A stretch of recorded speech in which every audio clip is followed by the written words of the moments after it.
Greetings, friends and foes, liberators and perpetrators.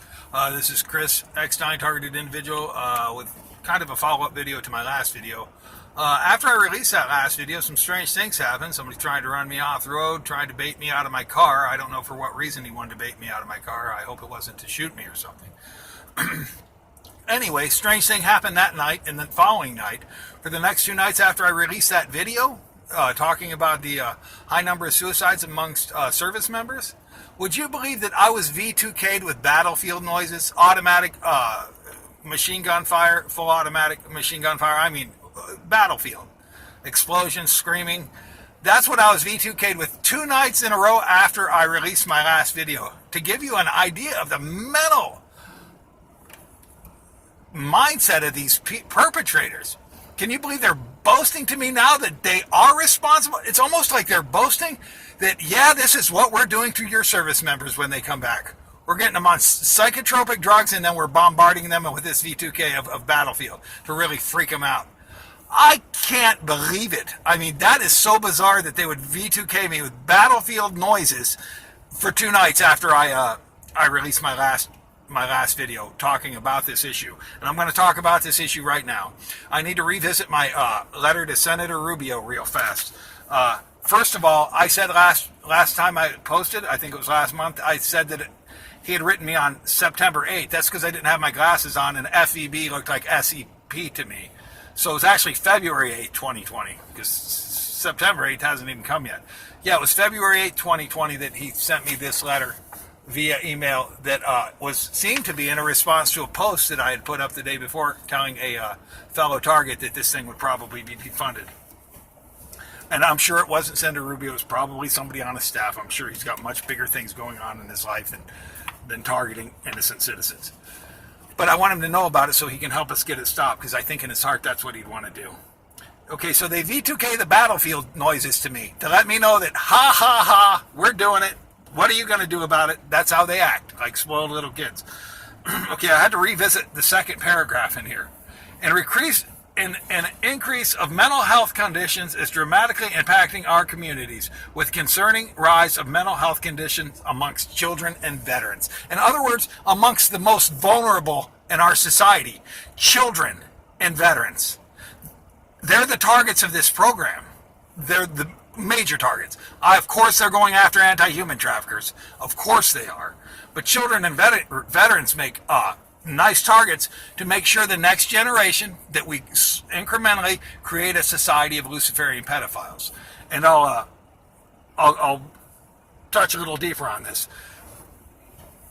In the state of Florida, money is budgeted in the millions, hundreds of millions, if not billions, to make sure that each child in Florida public education system gets 5 hours of mental health counseling every year. Do you know what the reason is? They say it's because we have a rise in suicide, and they like to cause the problem and then come up with a solution. If we just had a few more $1 billion, we could solve the problem that they're causing with the billions they've already been given. So I think the reason, this is my opinion, I think the reason they want to give children 5 hours of mental health counseling every year in the state of Florida, or your state perhaps, the reason why is because that way they can find out who's a constitutionalist. They can find out who's a Second Amendment fan, who's a Christian, who's a Muslim, whatever. Whoever they decide to target, they can find out who's who through mental health counseling, and they can place them on targets when they're children. And there are targets that are children, and that is just a shame. But, they harvest adrenochrome, so this is child's play, right? So we've got children being put into this program. So I don't think that we need mental health, 5 hours of mental health counseling in our public schools. I think that is nothing more than a way to profile your future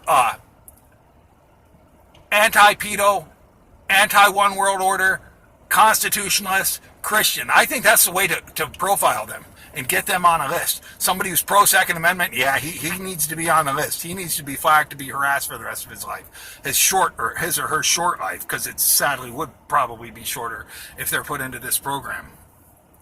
I've revisited the second paragraph of this letter I had gotten from Senator Rubio. I think that's very important.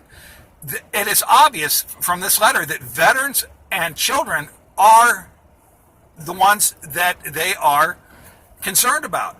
Now, the reason for this, and I'm concerned about them too, and the reasons for these concerns is because of the tax-funded program that push these people in the direction that they're going. Do you see how this works? You cause a problem, and then you get billions more to solve it. You need billions of dollars to cause the problem, then you need billions more to solve it. And I know that bringing this information out puts me in danger. I know that, and thank you for people who are telling me to be careful, and I appreciate that, but I think God will take me in his timing, not some pedophile taking me in his timing. Children have been targeted in the public schools now with mental health. This mental health thing, they can find out what children are constitutionalists, what children are pro-Second Amendment, what children have certain religious values or family values, and they can go after them. So contact your congressman, senator, school board, and tell them you don't want your child getting any mental health counseling from anybody while they're in that school. In that public school that tells them their door might swing both ways, that public school that tells them maybe they're a boy trapped in a girl's body and vice versa, that public school that's done that to our children and given us a generation of trannies. It seems like they want a generation of pedos next, and it seems like they want a nice little mental health system that they can weed out constitutionalists from the next generation through gang stalking by profiling them. I would be very careful. Hey, look, parents, your kids have been out of school for the last 3 weeks for the COVID-19 thing, right? While they wire your schools with that stuff they're doing. Perhaps that seems to be one of the agendas that the local authorities are getting away with under this COVID-19 lockdown. Although I think the real lockdown is for a good thing, and I think they're liberating tunnels of children underground in this country. Sounds crazy, won't sound so crazy in 1 month from now. Okay, your children have been out of school now for 3 weeks with the COVID-19 thing. Keep them out! You already know now that you can take care of your kids and that you can get them educated online and that you don't need to send them into this institution to get mental health counseling and to get the idea that they might be a boy in a girl's body or that the door might swing both ways. They don't need that pushed on them. They don't need that pushed on them. They don't need a one world order agenda pushed down their throat. They don't need Marxist ideologies crammed down their throat. They don't need evolutionary lies crammed down their throat, which is just so disprovable, the evolutionary theory. I want to get chasing that rabbit right now. But if you've done your homework and you're an evolutionist, you're reading the wrong books and you've been totally brainwashed. I'm sorry. But I would just use this chance, now that you've known that your kids can stay out of school and still get educated through this COVID-19 crisis, use that as a wake-up call if you love your children, if you really love your children. Don't tell me I love my children, but I got to make it ends meet and I'm too busy and I just got to send them to the public school. There really is no excuse other than you might not have custody of them. You got ripped off in an ex-wife deal and that kind of thing and you can't control it. I understand. But if you have any input whatsoever in where your child goes to school, keep them out of the public schools. They want to mental health counsel them so they can flag them for gang stalking, probably. They want to tell them they're boys and girls' bodies, and they want to tell them that their door might swing both ways, and they need to think about that when they're not even at the age that they should even be thinking about such thing. It's just poisoning their minds, and I think that's the tactic that gave us a generation of transgenders. And, you know, God loves transgenders. I love transgenders. I don't hate anybody, but I don't think it's right to confuse a child to have an identity crisis like that at such an early age and then say, oh, well, if we just had billions of dollars, we could fix the problem, when it was the billions of dollars that created the problem that they had to go from the beginning.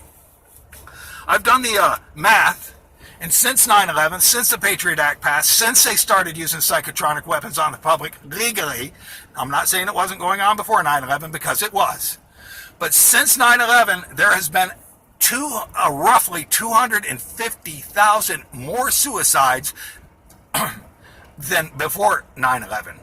If you look at the 35% increase, that's 250,000 people murdered in this country by this program on purpose. It would seem. I know a lot of people at the lower levels don't understand that. They don't. They're just running into mysteries. I understand that.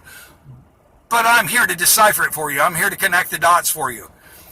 250,000 people have been offed in this country and above the old suicide rate. And I'm not saying that this program didn't affect the old suicide rate, because it did, because they were gang stalking and they were using psychotronic weapons on people long before 9/11 and the Patriot Act. but it just became explosive business with fusion centers and security agency, good old boy networks getting billions of dollars to dispense, to run these secret societies and to dispense to lowlifes who harass you on the street. I mean, they follow me around on a little kid's bike that they stole out of the neighbor's yard or something. I mean, grown-ups. We're talking about prostitutes and drug addicts that they employ in this gang stalking program to harass innocent people. Your taxpayers are blowing billions on this, billions and billions, and some senators are proud of it. I know they're proud of it because they don't understand. I know they're proud of it because they don't understand that 250,000 Americans have been murdered, probably, in this program, it seems to me, in this program since 9/11.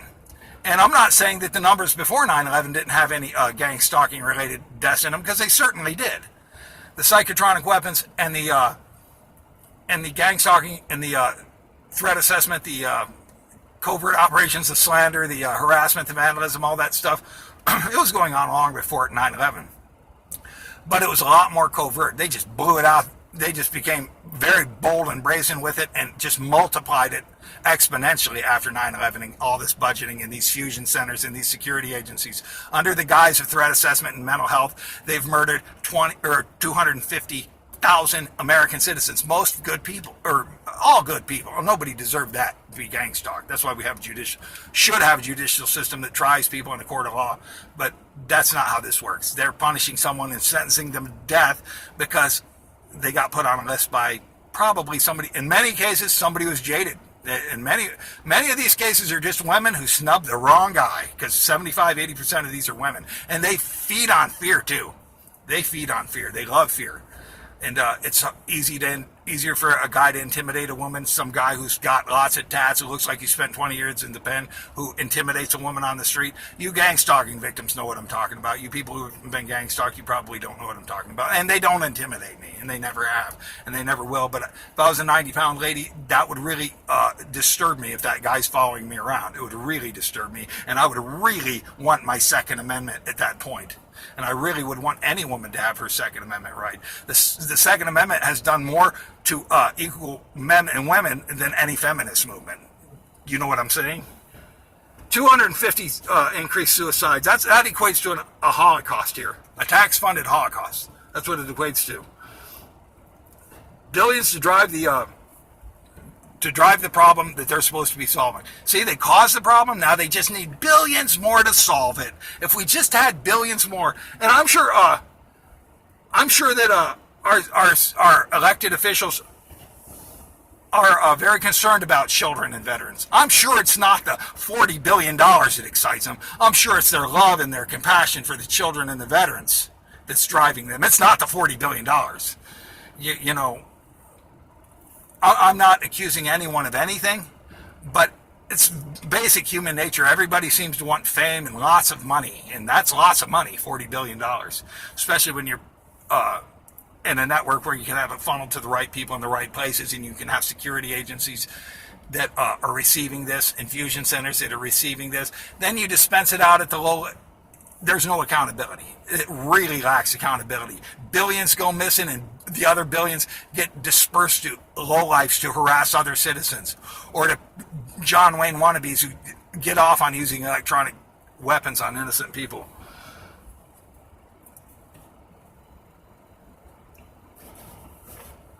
I have to mention one more thing before I sign off here. I just wanted to make those points. Keep your kids out of public school if they're not in there. You've proven you can do it now through the COVID-19 lockdown. Just keep them out of the public schools. If you love your children, don't put them back in that public school where they can be profiled and assessed for gang stalking because they don't fit into a pedophilic New World Order. Get them out of the public schools. If you love them, if you really love them, get them out of the public schools. I'm telling you the truth. They need to be coming out of that public school. And you've proven you can do it through this COVID-19 thing. There's online options. There's online options that can accelerate it and have your kid be having their bachelor's by the time they're 18 or 19.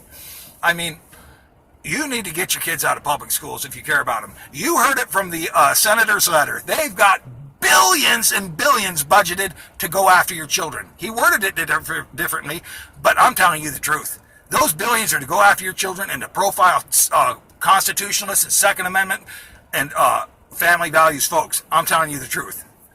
And what have they given us in return in the last generation? A generation of transgenders. And it seems to me like they want the next generation to be a generation of pedophiles. Now it's no longer Billy's a boy in a girl's body. Now it's Billy might have an interest in a 5-year-old Johnny, and that's okay because we don't judge. That's where this thing is going. Say, oh no, he's just making it up. No, it isn't. Why don't we have every classroom under video and every hallway under video so the parent can watch what's going on there, so we don't have any mysteries anymore, so we don't have to try to figure out what's going on? I'll tell you why. Because they're cowards. They don't want us to see what they're saying. They don't want us to see what they're doing. They just want the billions and billions of dollars. That's my point. Now I need to bring up bring up an issue that happened to me about 10 years ago, and pay close attention, targeted individuals, because something like this could really affect you. A certain dentist by the name of Elena Katz, seems to be an immigrant, did a root canal on my tooth, this one, about 10 years ago. And sometime after that time, I started having noises in my head that would drive me to the ground. Sounds like dial-up internet going through my head, and sheer pierce noises that were so loud that they would make you feel like you had a headache and that it wanted to pop and that you wanted to go to your knees. This went on for years and years and years, and I suffered without saying anything about it or too much about it. I tried to confide in my wife, but she wasn't much support for me at all. And there was just no one I could confide in. Anyhow, in July 1st, July 2nd of 18, July 2nd or July 3rd of 2018, I went to San Angelo, Texas, and a Dr. Thomas Anderson wanted to repair that tooth because it was falling apart, or I wanted him to repair it. I asked him if he could. He opened up the tooth and he scraped it out and he said, "Chris, I've never seen anything like this before." And he pulled out a glob of what looked like jumbo-sized pepper, metallic flakes. He pulled out a gob of it. It wasn't any kind of a filling. It was just like a stack of pepper, of little tiny metallic-looking pepper. And he took it out of my mouth and he showed it to me, and it was disgusting. I didn't know what to think of it. He said, "I've never seen anything like this." His name's Thomas Anderson. And he said, I don't know what to make of that. Anyhow, he put my tooth back together. And since that time that he took that stuff out of my tooth, I've never had one of those loud dial-up internet noises go on in my head. I've never had one of those loud, high-pitched frequencies that are so loud that they drive you to the ground. I never had that happen since then. So am I saying that Dr. Elena Katz put something in my tooth to make that happen? No, I'm not blaming her for that. But it sure appears to me like she did. And Dr. Anderson can attest to what he took out of my tooth was like something he had never seen from any other tooth before. And he's been practicing dentistry for 50 years. He told me about this. And he showed me, and he told me, "I've never seen anything like this, Chris." I wanted him to give me a written statement. He doesn't want to do that, and you know, I don't blame him, but, you know, I guess he could be subpoenaed if you think I'm lying, but I'm not accusing anyone of anything, and I certainly don't want to cause any problems for Dr. Anderson. He's a good man, and he's a compassionate man, and when he opened up my tooth and took out all that gob of metallic-looking pepper and showed it to me, and then he cleaned it out really good. He said, "I got just about all of it out." He said, "There's a couple pieces clinging on in there he couldn't get out without destroying the tooth." And he went ahead and repaired my tooth. And after that, those events have totally ended. Those events have totally ended. So be careful who you let work on your teeth. I'm not saying Elena Katz did that, but it sure looks to me like Elena Katz put something in my tooth that someone put her up to. Somebody put her up to. And I don't know why, and I don't know what kind of bribery or blackmail they have over her. I don't know what kind of control somebody has over some healthcare professional to get them to do something so heinous to a person. But it seems like someone did. And I'm not saying she did, but it sure seems like she did to me. And shame on you, Dr. Katz, if you did that, because it sure looks to me like you did, and I think you did. I believe you did, but I'm not accusing you of it because I can't prove it in a court of law, and I can't make an accusation that is unsubstantiated. But it sure looks that way to me. based on what Dr. Anderson took out of my tooth, based on the fact that the high-pitched frequency stopped after that. It sure looks that way to me, but I don't know. But that's where I'm at. Anyway, I just wanted to make those points to you. The first one was that they V2K'd me with battlefield noises after I posted my last video. Very classy. That should concern any lawmaker who really cares about children and veterans as opposed to billions of dollars. Anyway, that should really concern any lawmaker who really does care about children and veterans. I want to make that point. I also want to drive home another point. Parents, get your kids out of the public schools. Are you serious? You love them? Really? Really? Get them out of the public schools, knowing what you know now? 5 hours of mental health counseling? That's what mom and dad are for.